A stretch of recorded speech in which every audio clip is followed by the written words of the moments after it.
தமிழ் தேசிய பொதுக்கட்டமைப்பு உங்களை வரவேற்பதில் மகிழ்ச்சி அடைகின்றது. இன்று தமிழ் தேசிய பொதுக்கட்டமைப்பின் தமிழ் பொது வேட்பாளருடைய தேர்தல் அறிக்கை வெளியிட்டு வைக்கப்படுகிறது. கடந்த பல தசாப்த கால தமிழ் தேசிய அரசியல் வரலாற்றில் பல்வேறு ஆவணங்கள் காலத்துக்கு காலம் வெளியிடப்பட்டிருக்கின்றன.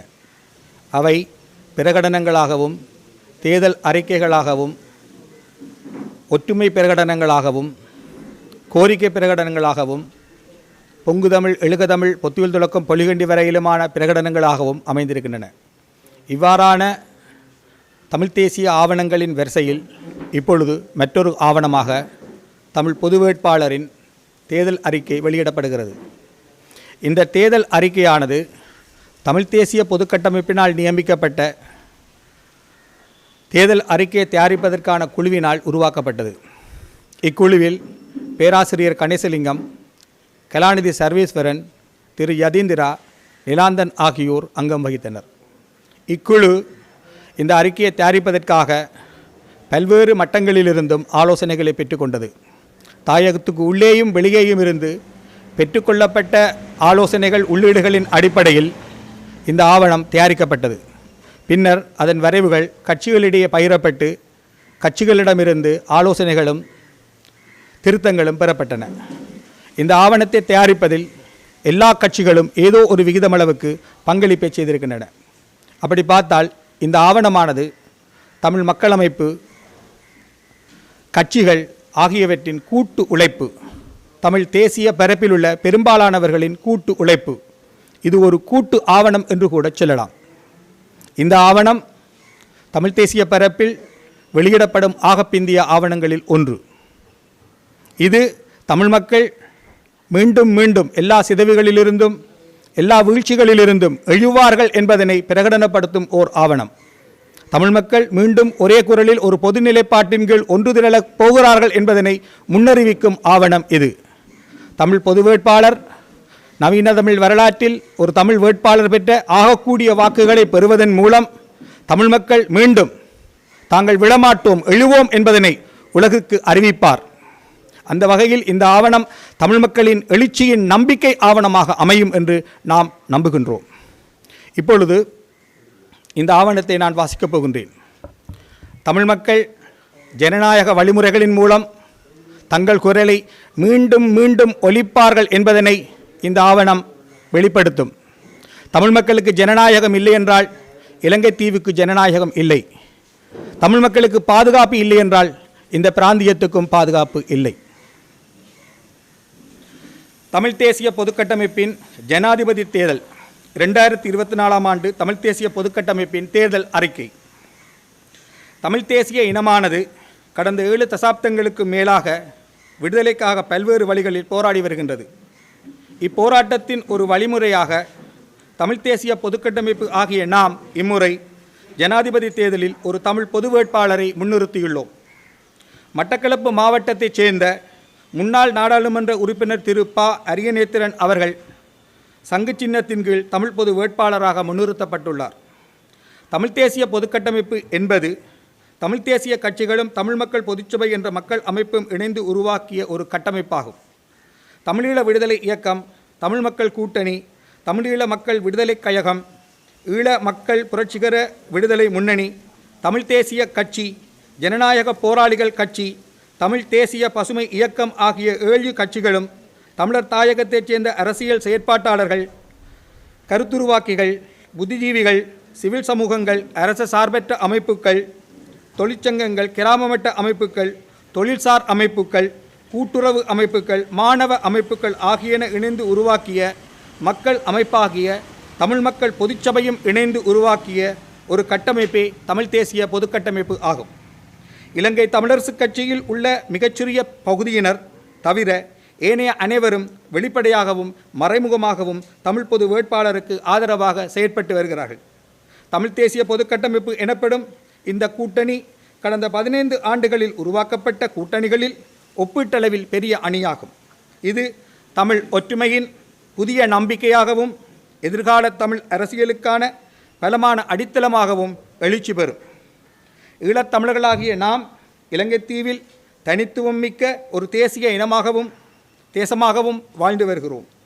வரலாற்றுக்கு முற்பட்ட காலத்தில் இருந்து ஆயிரக்கணக்கான ஆண்டுகால வரலாற்றை கொண்ட மரபுவழி தாயகத்தை கொண்ட தனித்துவம் மிக்க பண்பாட்டை கொண்ட ஒரு தேசம் ஆவோம்.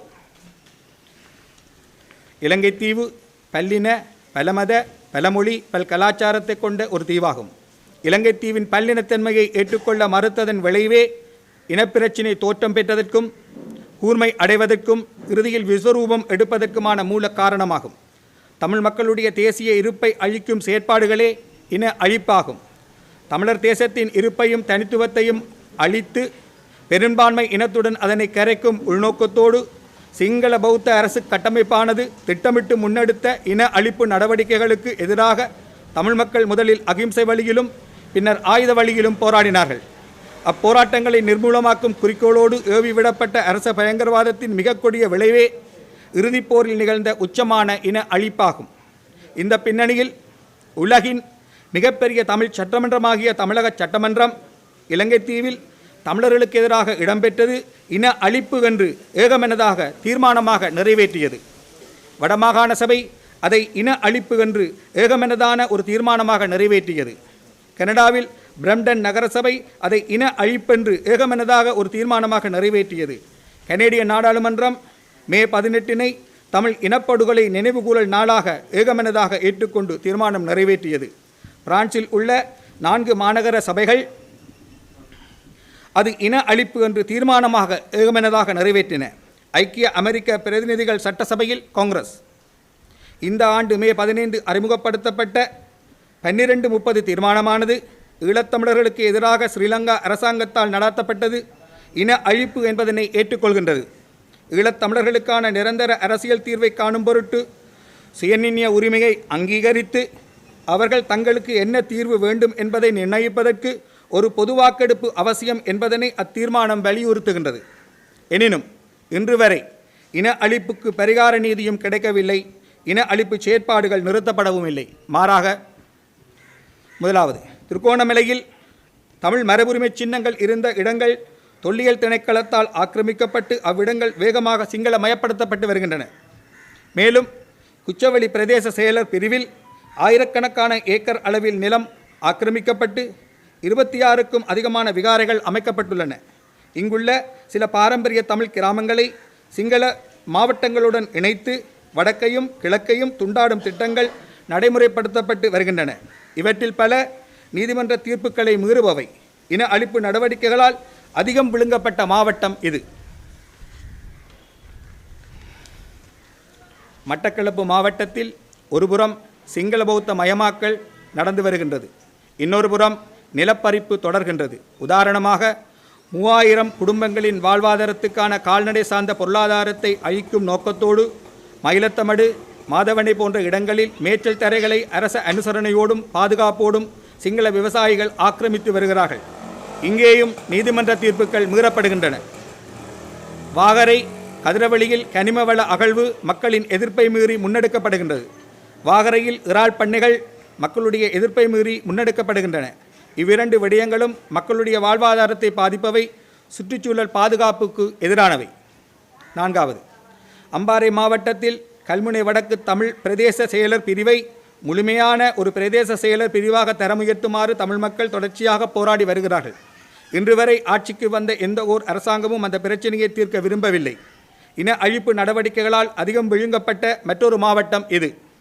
5, வடக்கில் முல்லைத்தீவு வவுனியா மாவட்டங்களில் குருந்தூர்மலை வெடுக்குநாரிமலை நீராவியடி ஆகிய இடங்களில் தமிழ் மரபுரிமை சின்னங்கள் அமைந்திருக்கும் சிறு மலைகளில் அரச திணைக்களங்களும் பிக்குகளும் அரச படையினரும் பௌத்த கட்டுமானங்களை உருவாக்கி வருகிறார்கள். அங்கேயும் நீதிமன்ற தீர்ப்புகள் மீறப்படுகின்றன. இக்கட்டளைகளை வழங்கிய ஒரு நீதிபதி நாட்டை விட்டு தப்பியோடும் நிலைக்கு தள்ளப்பட்டார். அதற்காக வெட்கப்பட வேண்டிய அரசாங்கம் அவரை தனிப்பட்ட முறையில் சிறுமைப்படுத்தியது. முல்லைத்தீவில் உள்ள கொக்கு தொடுவாயில் மேற்கொள்ளப்பட்டு வரும் மனித புதைகுழி அகழ்வானது பன்னாட்டு நிபுணர்களின் மேற்பார்வையின் கீழ் இடம்பெறவில்லை. யுத்தம் முடிவடைந்த பின்னர் முல்லைத்தீவில் மட்டும் 67 பௌத்த விகாரைகள் அமைக்கப்பட்டுள்ளன.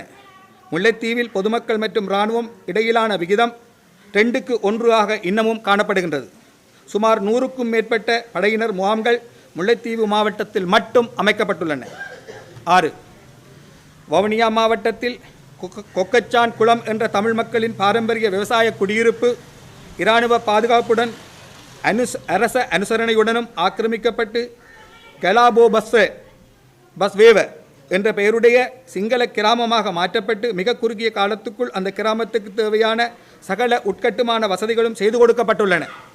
இதுபோன்று அம்பாந்தோட்டையிலிருந்து கொண்டு வரப்பட்டவர்களை அரசின் அனுசரணையோடு குடியமர்த்தி நாமல்கம என்ற கிராமம் உருவாக்கப்பட்டுள்ளது. 7. மன்னார் மாவட்டத்தில் கனிம வளம் பறிக்கப்படுகின்றது. அங்குள்ள முள்ளிக்குளம் கிராமத்தை ஆக்கிரமித்து வைத்திருக்கும் ஸ்ரீலங்கா கடற்படையானது அக்கிராமத்தின் பூர்வ குடிகளான தமிழ் மக்களை அங்கு முழுமையாக மீளக் குடியமர விடாமல் தடுத்து வருகின்றது. மன்னார் புதைகுழி தொடர்பான உண்மைகள் இதுவரை வெளிப்படுத்தப்படவில்லை. 8.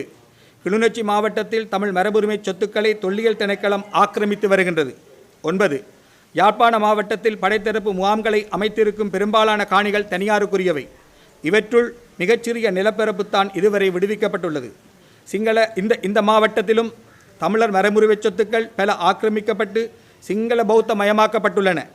நாவட்குழியில் அரசின் அனுசரணையோடு ஒரு சிங்கள கிராம குடியேற்ற கிராமம் உருவாக்கப்பட்டுள்ளது. தையிட்டியில் தனியார் காணியில் சட்டவிரோதமாக ஒரு புதிய விகாரை படையினரால் கட்டப்பட்டு விட்டது. 10.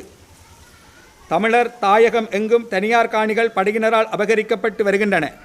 ஏற்கனவே அபகரிக்கப்பட்ட தனியார் காணிகள் பல இதுவரை விடுவிக்கப்படவில்லை. ஆனால் பெரும்பகுதி விடுவிக்கப்பட்டு விட்டதாக அரச புள்ளி விவரங்கள் பொய்கூறுகின்றன. தமிழர் தாயகமெங்கும் வனவள திணைக்களமும் வனஜீவராசிகள் திணைக்களமும் காடுகளின் பாதுகாப்பு வன உயிர்களின் பாதுகாப்பு என்ற பெயரில் தனியார் காணிகள் பயிர்ச்சகை நிலங்கள் வணக்கத்தலங்கள் உள்ளடங்கிய பல்லாயிரக்கணக்கான ஏக்கர்கள் அளவு நிலத்தை அபகரித்து வைத்திருக்கின்றன. மேற்குறிப்பிட்டவை சில உதாரணங்கள் மட்டுமே. கடந்த 15 ஆண்டுகளாக நிலப்பறிப்பும் சிங்கள பௌத்த மயமாக்கலும் அரசு கொள்கையாக முன்னெடுக்கப்பட்டு வருகின்றன. 11. புனர்வாழ்வின் பின் விடுவிக்கப்பட்ட முன்னாள் இயக்கத்தவர்கள் 15 ஆண்டுகளின் பின்னரும் தொடர்ச்சியாக அச்சுறுத்தல்களின் மத்தியில் வாழ்ந்து வருகிறார்கள். 12. தமிழ் மக்களின் அரசுக்கு எதிரான செயற்பாடுகளை பயங்கரவாதமாக சித்தரிக்கக்கூடிய வாய்ப்புகளை கொண்டிருக்கும் பயங்கரவாத தடை சட்டம் தொடர்ந்தும் தமிழ் மக்களின் தலைக்கு மேல் தொங்கிக் கொண்டிருக்கிறது. 13. அரசியல் கைதிகள் முழுமையாக விடுவிக்கப்படவில்லை. மாறாக பயங்கரவாத தடை சட்டத்தின் கீழ் தமிழர்கள் தொடர்ந்தும் கைது செய்யப்படுவது முழுமையாக நிறுத்தப்படவும் இல்லை. 15. மனித உரிமை செயற்பாட்டாளர்கள் அரசியல் செயற்பாட்டாளர்கள் மீதான அடக்குமுறைகளும் அச்சுறுத்தல்களும் தொடர்கின்றன. 15. வலிந்து காணாமல் ஆக்கப்பட்டோருக்கான போராட்டம் பல ஆண்டுகளாக தொடர்ந்து நடந்து வருகிறது. காணாமல் ஆக்கப்பட்டவர்களுக்கு இன்று வரை நீதி கிடைக்கவில்லை. வலிந்து காணாமல் போகச் செய்யப்பட்டவர்களுக்கான சர்வதேச தினமாகிய கடந்த ஆகஸ்ட் 30ஆம் திகதியன்று திருமலையில் நடந்த எதிர்ப்பு பேரணியில் கலந்து கொண்ட உறவினர்கள் மற்றும் அரசியல் செயற்பாட்டாளர்களின் மீது அரச பயங்கரவாதமானது போலீஸ் நடவடிக்கை என்ற வடிவத்தில் ஏவிவிடப்பட்டது. நீதிமன்ற கட்டளையின் கீழான இச்சட்ட நடவடிக்கை மூலம் அப்பேரணி குலைக்கப்பட்டது. இவ்வாறு கட்டமைக்கப்பட்ட இன அழிப்பு செயற்பாடுகள் தமிழர் தாயகமெங்கும் தொடர்ச்சியாக முன்னெடுக்கப்பட்டு வருகின்றன. தமிழர்களின் தாயகத்தின் நிலத்தொடர்ச்சியை துண்டாடுவது, இன விகிதாசாரத்தை குறைப்பது, நிலத்தை பறிப்பது, தமிழ் மரபுரிமை சின்னங்களை அழிப்பது, அங்கே சிங்கள பௌத்த மரபுரிமை சின்னங்களை ஸ்தாபிப்பது போன்ற அனைத்து செயற்பாடுகளும் கட்டமைக்கப்பட்ட இன அழிப்பின் வெவ்வேறு வடிவங்களே. இந்த நடவடிக்கைகள் ஒன்றில் இருந்து ஒன்று பிரிக்கப்பட முடியாத தன்மையை கொண்டவை. ஸ்ரீலங்கா அரசு என்ற மையத்திலிருந்து உள்நோக்கத்தோடு திட்டமிடப்படுகின்றவை. தொல்லியல் திணைக்களம், வனஜீவராசிகள் திணைக்களம், வனவள திணைக்களம் போன்றன அரச திணைக்களங்கள் ஆக்கிரமிப்பை பகலில் சட்ட ரீதியாக செய்கின்றன. பிக்குக்கள் ஆக்கிரமிப்பு நடவடிக்கைகளில் முன்னணியில் நிற்கிறார்கள். அவர்கள் சட்டத்தையோ நீதிமன்றத்தையோ காவல்துறையையோ மதிப்பதில்லை. படையினர் இரவுகளில் பௌத்த கட்டுமானங்களை இரகசியமாக நிர்மாணிக்கின்றார்கள். நிலப்பறிப்பு, சிங்கள பௌத்த மயமாக்கல், அரசின் அனுசரணையுடனான குடியேற்ற நடவடிக்கைகள் போன்ற நடவடிக்கைகளில் படைத்தரப்பு ஒரு சமாந்தரமான அரசை போல செயற்படுகின்றது. அதில் வடக்கு கிழக்கில் மட்டும் 65,000 ஏக்கர்களுக்கும் மேற்பட்ட நிலப்பரப்பு படையினரால் ஆக்கிரமிக்கப்பட்டுள்ளது. இன அழிப்பு செயற்பாடுகளை தொடர்ச்சியாக முன்னெடுத்து வரும் அதேவேளை நாட்டில் பொருளாதார பிரச்சினைதான் உண்டு என்ற பொய்யான தோற்றத்தை கட்டியெழுப்பி பன்னாட்டு சமூகத்தை நம்ப வைக்க அரசாங்கம் முயற்சித்து வருகின்றது. இனப்பிரச்சினைக்கு அரசியல் தீர்வு காண மறுத்து இன அழிப்பு யுத்தத்தை தொடர்ந்து முன்னெடுத்த காரணத்தாலேயே நாடு கடனாளியாகியது. எனவே இப்பொழுது நாட்டை பிடித்துழுப்பும் பொருளாதார நெருக்கடிக்கு மூல காரணம் யுத்தத்திற்காக வாங்கிய கடன் சுமைதான். இப்பொழுது தென்னிலங்கையில் வேட்பாளர்களாக களமுறங்கியுள்ள அனைவரும் பொருளாதார நெருக்கடி எனப்படுவது இனப்பிரச்சினையின் விளைவுதான் என்பதனை மறைக்கின்றனர். இனப்பிரச்சினைக்கு தீர்வு காணாமல் பொருளாதார நெருக்கடியை தீர்க்க முடியாது என்ற ஆழமான உண்மையை எந்த ஒரு தென்னிலங்கை வேட்பாளரும் வெளிப்படையாக ஏற்றுக்கொள்ளவில்லை. அவர்களுடைய பரப்புரையின் குவி மையமாக இருப்பது நாட்டை வங்குரோத்து நிலையிலிருந்து எப்படி மீட்டெடுப்பது என்பதுதான். இனப்பிரச்சனையை தீர்ப்பதற்காக தமிழ் மக்களால் ஏற்கத்தக்க பொருத்தமான முன்மொழிவு எதனையும் அவர்களில் யாரும் இதுவரை முன்வைக்கவில்லை. யுத்த தளபாடங்களுக்காக முன்பிருந்த அரசாங்கங்கள் 2500 கோடி அமெரிக்க டாலர்களை செலவழித்துள்ளதாக இந்திய பாதுகாப்புத்துறை சார்ந்த ஒரு நிபுணரின் அறிக்கையில் கூறப்பட்டுள்ளது. இந்த பணத்தை செலவழித்து முன்னெடுக்கப்பட்ட யுத்தத்தின் விளைவாக ஏற்பட்ட உயிரழிவு, பொருள் அழிவை குறித்து இதுவரையிலும் உத்தியோகபூர்வ மதிப்பீடு எதுவும் இலங்கை அரசாங்கத்தால் செய்யப்பட்டிருக்கவில்லை. அந்த அழிவுகளிலிருந்து தமிழ் மக்களை மீட்டெடுப்பதற்கான எந்த ஒரு சிறப்பு செயல் திட்டமும் இதுவரையிலும் உருவாக்கப்படவும் இல்லை. யுத்தத்துக்காக படையினரின் ஆட்தொகை பல இலட்சமாக அதிகரிக்கப்பட்டது. இலங்கையின் மொத்த தேசிய உற்பத்தியில் 40% படையினருக்கே செலவழிக்கப்படுகின்றது. இலங்கை தீவின் அரச உத்தியோகத்தர்களுக்கு வழங்கப்படும் மொத்த சம்பளத்தில் ஏறக்குறைய சரிபாதி படையினருக்கான சம்பளமாக வழங்கப்படுகின்றது. கடந்த 15 ஆண்டுகளிலும் படைத்தரப்பின் ஆட்தொகை குறிப்பாக வடக்கு கிழக்கில் குறைக்கப்படவில்லை. அதாவது இராணுவ மயநீக்கம் நிகழவில்லை. மாறாக தேசிய பாதுகாப்பு என்ற போர்வையில் தமிழர் தாயகத்தை சிங்கள பௌத்த மயப்படுத்தும் நிகழ்ச்சி நிரலை நிறைவேற்றுவதற்காகவே படைத்தரப்பு பெருஞ்செலவில் பராமரிக்கப்பட்டு வருகின்றது. இவ்வாறான இராணுவ பொருளாதார சூழலுக்குள் புலம்பெயர்ந்த தமிழர்கள் முதலீடு செய்ய தலைப்பட மாட்டார்கள். அண்மை காலங்களில் அதிகரித்த அளவில் தமிழ் மக்கள் புலம்பெயர்ந்து வருகிறார்கள். தற்போது புலம்பெயர்வர்கள், படித்தவர்கள், சமூகத்தில் பொறுப்பான பதவிகளை வகித்தவர்கள், இப்படிப்பட்ட தலைமை தாங்கும் தகமையுள்ள படித்தவர்கள் சமூகத்தில் இருந்து வெளியேறுவது எதிர்காலத்தில் தமிழ் மக்களின் அரசியலில் பாதகமான விளைவுகளை ஏற்படுத்தும். இவ்வாறான இராணுவ பொருளாதார சூழலுக்குள் தமிழ் மக்கள் மத்தியில் கூட்டுணர்வையும் நம்பிக்கையையும் தமிழ் தேசிய ஒருமைப்பாட்டையும் கட்டியெழுப்ப வேண்டியது அவசியம். அதே சமயம் இனப்பிரச்சினைக்கான தீர்வின் அவசியத்தையும் அவசரத்தையும் தென்னிலங்கைக்கும் உலக சமூகத்துக்கும் நிராகரிக்கப்பட முடியாத விதத்தில் உணர்த்த வேண்டியதும் அவசியம். தமிழ் மக்களுக்கு பொருளாதார பிரச்சினைகள் தான் உண்டு என்று தொடர்ச்சியாக ஆட்சிக்கு வரும் அரசாங்கங்கள் கூறி வரும் ஒரு பின்னணியில் இனப்பிரச்சினையை பேசுபொருளாக்கி அதன் மீது தென்னிலங்கையின் கவனத்தையும் உலகத்தின் கவனத்தையும் ஈர்க்கும் நோக்கத்தோடு தமிழ் தேசிய கட்டமைப்பினராகிய நாம் ஒரு பொதுத்தமிழ் வேட்பாளராக திரு ப. அரியநேத்திரன் அவர்களை முன்னிறுத்துகின்றோம். கடந்த 46 ஆண்டுகளாக தமிழ் மக்கள் யாரோ ஒரு தென்னிலங்கை வேட்பாளருக்கு வாக்களித்து வந்திருக்கிறார்கள். 2009க்கு பின் 3 ஜனாதிபதி தேர்தல்களிலும் தமிழ் மக்கள் தென்னிலங்கை வேட்பாளர்களுக்கு வாக்களித்திருக்கிறார்கள். இவர்களில் வென்றவர்களும் சரி தோற்றவர்களும் சரி இன்று வரையிலும் இனப்பிரச்சினைக்கு ஏற்றுக்கொள்ளத்தக்க ஒரு தீர்வை தரவும் இல்லை, இன அழிப்பு செயற்பாடுகளை நிறுத்தவும் இல்லை. கடந்த 46 ஆண்டுகளாக ஜனாதிபதி தேர்தல்களில் தென்னிலங்கை வேட்பாளர்களுக்கு பதில் வினையாற்றும் அணுகுமுறையில் இருந்து வேறுபட்டு இந்த முறை தமிழ் மக்கள் செயல் முனைப்போடு ஜனாதிபதி தேர்தலை எதிர்கொள்வது என்று எடுக்கப்பட்ட முடிவின் விளைவே தமிழ் பொது வேட்பாளர் ஆகும். தமிழ் பொது வேட்பாளர் தமிழ் மக்களை ஓரணியாக திரட்டுவார். அதே சமயம் இனப்பிரச்சினைக்கான தீர்வை நோக்கி தமிழ் மக்களின் கூட்டு விருப்பத்தை உலக சமூகத்துக்கும் தென்னிலங்கைக்கும் வெளிப்படுத்துவார். இனப்படுகொலைக்கு எதிரான பரிகார நீதியை கோருவார். இந்த அடிப்படையில் தமிழ் தேசிய பொதுக்கட்டமைப்பானது இனப்பிரச்சினைக்கான நிரந்தர தீர்வு பின்வரும் அடிப்படைகளை கொண்டிருக்க வேண்டும் என்று உறுதியாக வலியுறுத்துகின்றது. முதலாவது, இனப்பிரச்சினையை தீர்க்கும் நோக்கத்தோடு உருவாக்க வேண்டிய இலங்கை தீவின் புதிய யாப்பானது தமிழ் மக்களை இறைமையும் சுயநிர்ணய உரிமையும் கொண்ட ஒரு தேசிய இனமாக ஏற்றுக்கொள்ள வேண்டும். இரண்டாவது, தமிழ் மக்களை ஒரு தேசிய இனமாக ஏற்றுக்கொண்டால்தான் இலங்கை தீவின் பல்லினத்தன்மையை உறுதிப்படுத்தலாம்.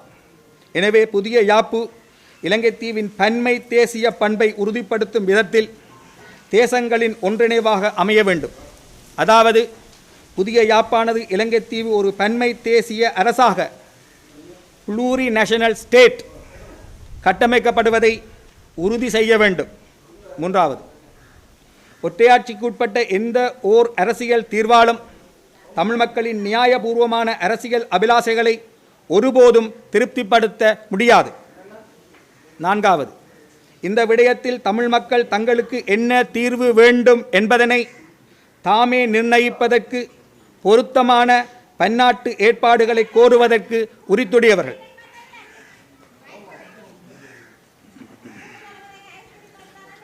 ஐந்தாவது, தமிழ் மக்களின் சுயநிர்ணய உரிமையின் அடிப்படையிலான அலகானது ஒன்றிணைந்த தற்போதைய வடக்கு கிழக்கு மாகாணங்களை எல்லையாக கொண்டு அமைய வேண்டும். குறித்த சுயநிர்ணய அலகிற்குள் முஸ்லிம் மக்களின் நியாயமான அரசியல் உரிமைகள் தொடர்பில் திறந்த மனதோடு பேச்சுவார்த்தை நடாத்த தமிழ் தேசிய பொதுக்கட்டமைப்பு தயாராக உள்ளது. 6, மலையக தமிழ் மக்களின் தனித்துவமான தேசிய இருப்பை நாம் அங்கீகரிக்கின்றோம். அந்த அடிப்படையில் அவர்களுக்கு நிரந்தர தீர்வு வழங்கப்பட வேண்டும். மேலும் உடனடி பிரச்சினைகளுக்கு அவர்கள் தொடர்ச்சியாக கோரி வரும் தீர்வுகளும் வழங்கப்பட வேண்டும். இத்தீர்வுகளுக்கான போராட்டத்தில் தமிழ் தேசிய பொதுக்கட்டமைப்பானது மலையக தமிழர்களோடு தோளோடு தோள் நிற்கும். 7, ஈழத்தமிழர்களுக்கு எதிராக ஸ்ரீலங்கா அரசு நடாத்திய இன அழிப்பு போர்க்குற்றங்கள் மனித குலத்துக்கு எதிரான குற்றங்கள் யாவும் அங்கீகரிக்கப்பட்ட ஒரு பன்னாட்டு நீதித்துறை கட்டமைப்பு கூடாக முழுமையாகவும் முறையாகவும் விசாரிக்கப்பட்டு பரிகார நீதி வழங்கப்படுவதுடன் இன அழிப்பு செயற்பாடுகள் மீள நிகழாமையை உறுதி செய்ய வேண்டும். இதுவரையிலுமான ஐநா மனித உரிமைகள் பேரவையின் தீர்மானங்களின் தொகுக்கப்பட்ட அனுபவமாக ஐநா பொதுச் செயலர் பொறுப்புக்கூறலை ஐநா பொதுச்சபையிடம் பாரப்படுத்துவதன் மூலம் இன அழிப்புக்கு எதிரான பன்னாட்டு விசாரணைகளை அனைத்துலக குற்றவியல் நீதிமன்றங்களிடம் பாரப்படுத்த வேண்டும். 8, அபிவிருத்தியின் பெயரால் மேற்கொள்ளப்பட்டு வரும் நிலப்பரிப்பை தடுக்கவும், நமது வளங்கள் இன அழிப்பின் ஒரு பகுதியாக சுரண்டப்படுவதை தடுக்கவும், தமிழர் தாயகத்தின் தேசிய வளங்களை இயற்கையின் சமநிலை குலையாத வகையில் வினைத்திறனுடன் பயன்படுத்தவல்ல தற்சார்பு பொருளாதார கட்டமைப்புகளை நாம் உருவாக்க வேண்டும். இதற்கு ஏற்ற வகையில் தமிழர் தாயகத்தின் பொருளாதார அபிவிருத்தியை நோக்காக கொண்டு புலம்பெயர்ந்த தமிழர்களின் முதலீடுகளையும் உள்ளூர் மற்றும் சர்வதேச முதலீடுகளையும் உள்வாங்கும் அதிகாரம் தமிழர் தேசத்துக்கு இருக்க வேண்டும். 9, ஒரு நிரந்தர தீர்வை கண்டறிவதற்கு இடைப்பட்ட காலகட்டத்தில் தொடர்ச்சியாக முன்னெடுக்கப்பட்டு வரும் கட்டமைக்கப்பட்ட இன அழிப்பு நடவடிக்கைகளை தடுக்கும் நோக்கத்தோடும் தமிழர் தேசத்தின் இருப்பை பாதுகாக்கும் நோக்கத்தோடும் போரினால் பாதிக்கப்பட்ட தமிழ் மக்களுக்கென்று பன்னாட்டு சமூகத்தின் மேற்பார்வையின் கீழ் விசேட இடைக்கால பாதுகாப்பு ஏற்பாடு ஒன்று புரொடெக்டிவ் மெக்கானிசம் உருவாக்கப்பட வேண்டும். மேற்கண்ட தமிழ் தேசிய பொதுக்கட்டமைப்பின் நிலைப்பாட்டை ஏற்று தமிழ் மக்கள் இதுவே தமது பொது நிலைப்பாடு என்று உலகுக்கும் தென்னிலங்கைக்கும் வெளிக்காட்ட பொதுக்கட்டமைப்பின் பொது வேட்பாளர் ஆகிய திரு ப. அரியநேத்திரன் அவர்களுடைய சங்கு சின்னத்துக்கு வாக்களிக்க வேண்டும் என்று அன்புரிமையோடு வேண்டி நிற்கின்றோம். பொது வேட்பாளர் ஜனாதிபதியாக வருவதற்காக முன்னிறுத்தப்படவில்லை. அவர் தமிழ் மக்களை ஒன்று திரட்டுவதற்காகவும் கட்சிகளை ஒன்றிணைப்பதற்காகவும் தமிழ் மக்களின் அரசியல் அபிலாஷைகளை ஒருமித்த குரலில் ஒலிக்கச் செய்வதற்காகவுமே முன்னிறுத்தப்படுகின்றார். ஒன்று திரண்ட தமிழ் மக்கள் உலகத்தின் முன்னும் தென்னிலங்கையின் முன்னும் பலமாக நிமிர்ந்து நிற்பார்கள். அதாவது அரியநேத்திரன் அவர்களுக்கு வழங்கப்படும் வாக்குகள் தமிழ் மக்கள் தங்களுக்கு தாங்களே வழங்கும் வாக்குகள் தான். தமிழ் மக்களின் விடுதலைக்காக தமது இன்னுயிர்களை தியாகம் செய்தவர்களை கௌரவிக்கும் வாக்குகள் தான். எனவே தமிழ் பொது வேட்பாளருக்கு வாக்களிப்பது தமிழ் மக்களின் தேசிய கடமையாகும். சங்கு சின்னத்துக்கு ஆகக்கூடிய தமிழ் வாக்குகளை வழங்குவதன் மூலம் அன்பான தமிழ் மக்களே, எங்களை நாங்களே வெற்றி பெற வைப்போம். நன்றி. இப்பொழுது இந்த தேர்தல் அறிக்கையை நமது பொது வேட்பாளர் திரு ப. அரியநேத்திரன் அவர்கள் திரு விக்னேஸ்வரன் ஐயாவிடம் கையளிப்பார். நாங்கள் முன்னெடுத்து கொண்டு செல்கின்றோம். அதே நேரத்தில் ஒவ்வொரு மாவட்ட ரீதியாக எங்கள் தொண்டர்கள், எங்கள் உறுப்பினர்கள், பொது கட்டமைப்பை சேர்ந்தவர்கள், எங்கள் போராளிகள் அமைப்பை சேர்ந்தவர்கள் பலர் எங்களுக்காக அந்த பிரச்சார பணியை பல மாவட்டங்களிலும் 8 மாவட்டங்களிலும் இன்று இடம்பெற்றுக் கொண்டிருக்கின்ற அந்த மிகவும் மகிழ்ச்சியாக இருக்கின்றது. இவ்வாறான ஒரு பிரச்சார பணி எந்த தேர்தலிலும் இடம்பெறவில்லை, ஒரு உத்வேகத்துடன் இடம்பெற்றுக் கொண்டிருக்கின்றது. உண்மையிலே அதை பார்த்து பொறாமைப்படுகின்றவர்கள், அதை பார்த்து எரிச்சல் படுகின்றவர்கள், அதை பார்த்து எச்சரிக்கை செய்கின்றவர்கள் என்று பலர் இருக்கின்றார்கள். நாங்கள் அதை பார்த்து சிரித்துக்கொண்டு எங்கள் பணியை முன்னெடுக்க வேண்டும். ஆகவே மற்ற பலர் விமர்சிக்கின்றார்கள் அல்லது பலர் குறை கூறுகின்றார்கள் என்றால் அவர்களை நாங்கள் எடுத்து அவர்களை நாங்கள் பிரபல்யப்படுத்த வேண்டிய அவசியம் இல்லை என்று நான் நினைக்கின்றேன். ஆகவே தவறுகள் என்பது எல்லோரிடமும் இருக்கின்றது. தவறுகளை திருந்துவார்கள். 22ஆம் தேதி வருகின்ற முடிவை பார்த்து திருந்தி இதை ஒன்றிணைய வேண்டும். சிதறி கிடக்கின்ற சீரழிஞ்சு கிடக்கின்ற தமிழ் தேசிய அரசியல் பரப்பை ஒரு குடையின் கீழ் கொண்டு வந்து அடுத்த கட்ட பரப்பில் நாங்கள் எதற்காக எங்கள் அகிம்சை ரீதியான போராட்டம், ஆயுத ரீதியான போராட்டம் இடம்பெற்று இன்று இராஜதந்திர ரீதியான ஒரு செயல்பாட்டு அரசியல் செய்து கொண்டிருக்கின்ற நேரத்திலே அதை நாங்கள் வலுப்படுத்த வேண்டும். அந்த வலுப்படுத்தல் மூலமாக எங்களுக்கான இனப்படுகொலைக்கான நீதி அல்லது ஒன்றிணைந்த இந்த வடகிழக்கிலே ஒற்றுமையாக வாழக்கூடிய ஒரு நிரந்தர அரசியல் தீர்வை பெற பலரும் உழைத்துக் கொண்டிருக்கின்றார்கள். இங்கே இருக்கின்ற தமிழ் தேசிய கட்சிகள், தமிழ் தேசிய செயற்பாட்டர்கள், புலம்பெயர்ந்து வாழ்கின்ற எங்கள் உறவுகள் என்று பல்வேறுபட்டவர்கள் இரவும் பகலுமாக பாடுபட்டு கொண்டிருக்கின்றார்கள்.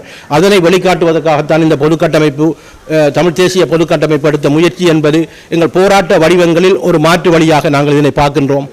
பல போராட்டங்களை செய்த நாங்கள் இதையும் ஒரு போராட்டமாக எங்கள் மக்கள் நிச்சயமாக எங்கள் கட்சிக்கு, அதாவது மன்னிக்கவும் நான் கட்சி என்று கூறிவிட்டேன், எங்கள் சின்னத்துக்கு வாக்களிக்க வேண்டும். நான் ஒரு அடையாளமாக இருக்கின்றேன். 22ஆம் தேதி எனது பணிகளை நான் இவரிடம் பலத்த இருக்கின்றேன். ஆகவே அன்பார்ந்த எங்கள் உறவுகள் அனைவரும் இதற்கு நிச்சயமாக வாக்களித்து உறுதியாக செயல்பட வேண்டும். இன்னும் இருக்கின்ற 15 நாட்களில் இன்னும் பல்வேறுபட்ட கதைகள் வரும், வதந்திகள் வரும். சில கட்சிகள் சிலரை ஆதரிக்கின்றார்கள் என்றால் அது செய்தி அல்ல. சில கட்சிகள் சண்டை ஆதரிக்கின்றார்கள் என்றால் தான் அது செய்தி. ஆகவே அதை நாங்கள் பெரிதாக பார்க்கவில்லை. எங்களுக்கு தெரியும் முடிவு எவ்வாறு வரும் என்று நான் கட்சியின் பெயரை கூட நான் கூறவில்லை.